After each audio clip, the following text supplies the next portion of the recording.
Assalamualaikum warahmatullahi wabarakatuh.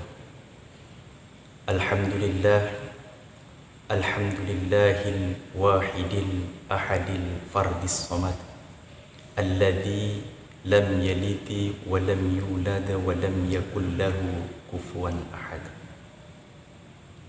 Allahumma salli wa sallim ala sayyidina Muhammad wa ala ali sayyidina Muhammad.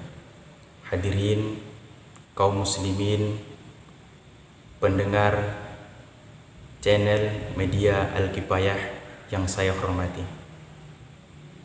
Adapun pembahasan kita pada kali yang berbahagia ini ialah tentang 3 hal yang akan mampu menjadikan kita untuk mendapatkan cinta dan rahmatnya Allah Subhanahu wa ta'ala.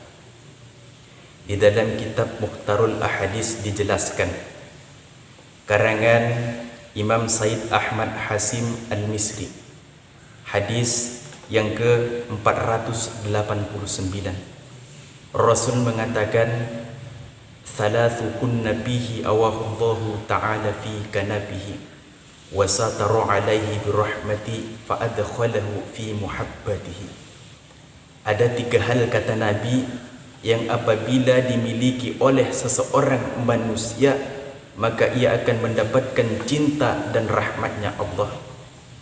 Maka yang pertama, kata Nabi, ialah man aqta sakara, seseorang yang selalu bersyukur ketika Allah memberikan nikmat kepadanya, baik ia nikmat yang kecil ataupun yang besar.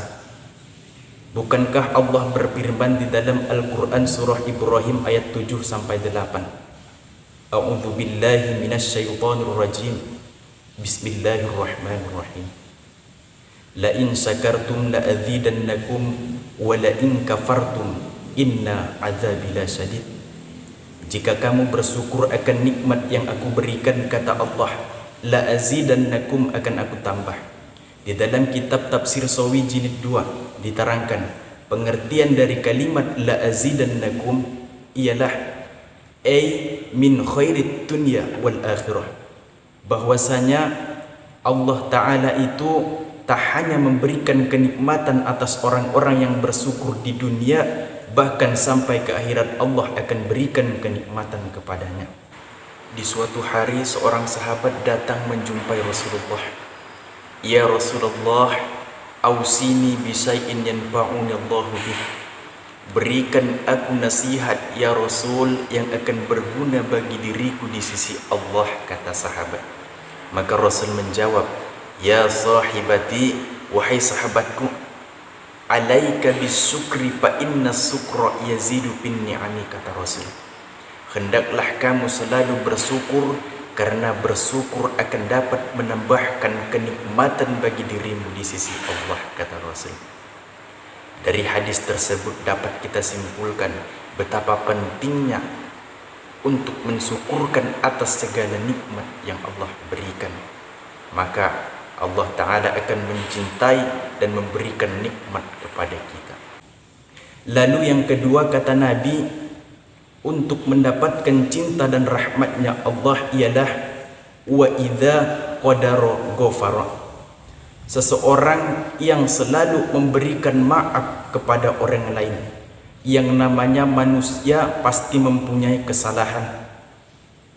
Kita tak pernah luput dari yang namanya kesalahan. Allah Ta'ala berfirman di dalam Al-Quran surah Al-Imran ayat 133 sampai dengan 134. A'udzu billahi minasyaitonir rajim. Bismillahirrahmanirrahim. wasari'u ila maghfiratin min rabbikum wa jannatin 'arduha as-samawati wal ardh u'iddat lil muttaqin alladzina yunfikuna fis sarra'i wat dharra'i wal kaziminal ghaiza wal 'afina 'anil nas wallahu yuhibbul muhsinin.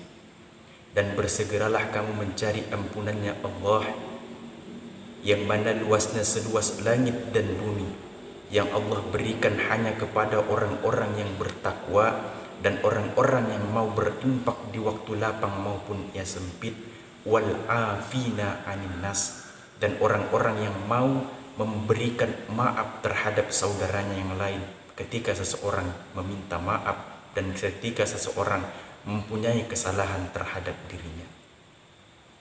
Di ayat lain Allah Ta'ala berfirman di dalam surah Al-A'raf ayat 199, khudhil afwa wa'mur bil urfi wa a'rid anil jahilin. Jadilah engkau orang yang pemaaf dan berpalinglah dari orang-orang yang bodoh, kata Allah. Dan yang ketiga, cara untuk mendapatkan cinta dan rahmatnya Allah ialah wa idza ghadaba fatara. Seseorang yang mampu menahan dan mengendalikan kemarahannya ketika ia marah. Kita sebagai orang Islam hendaklah kiranya kita mampu menahan, mengontrol, mengendalikan kemarahan kita terhadap orang lain.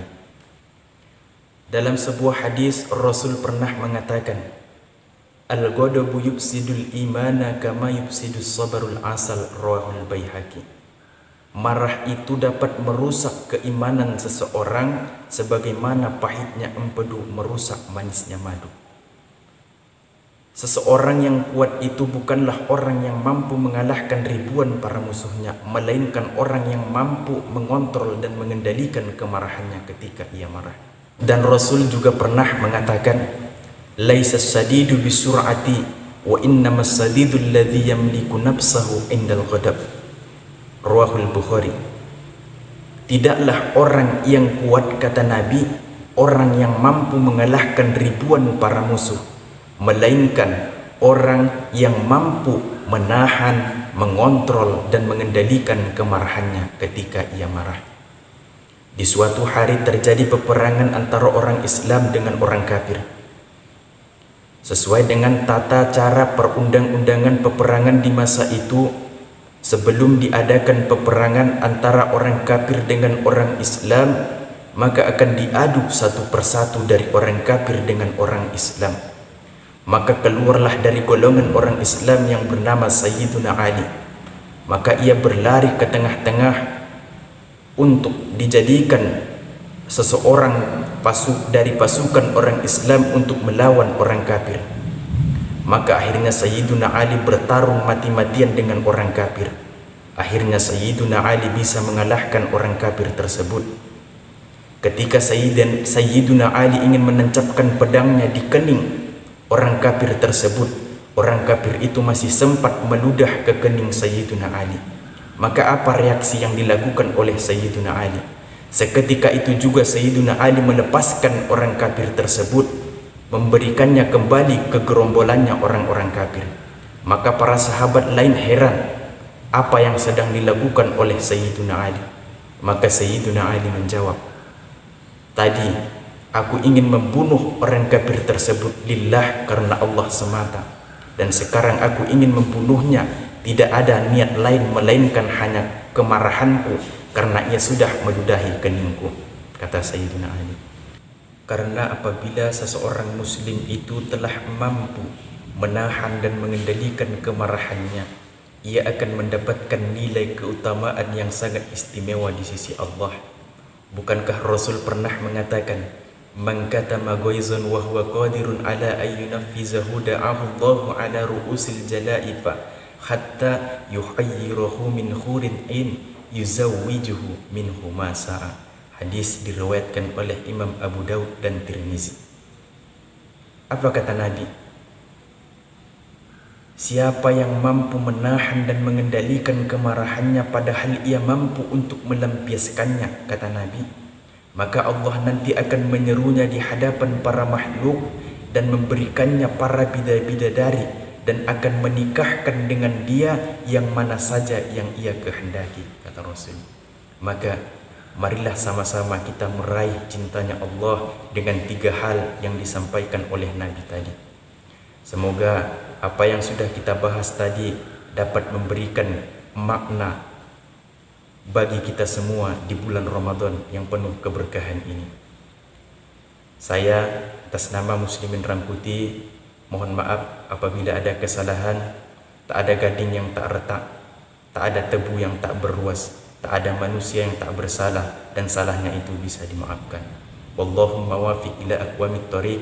Assalamualaikum warahmatullahi wabarakatuh.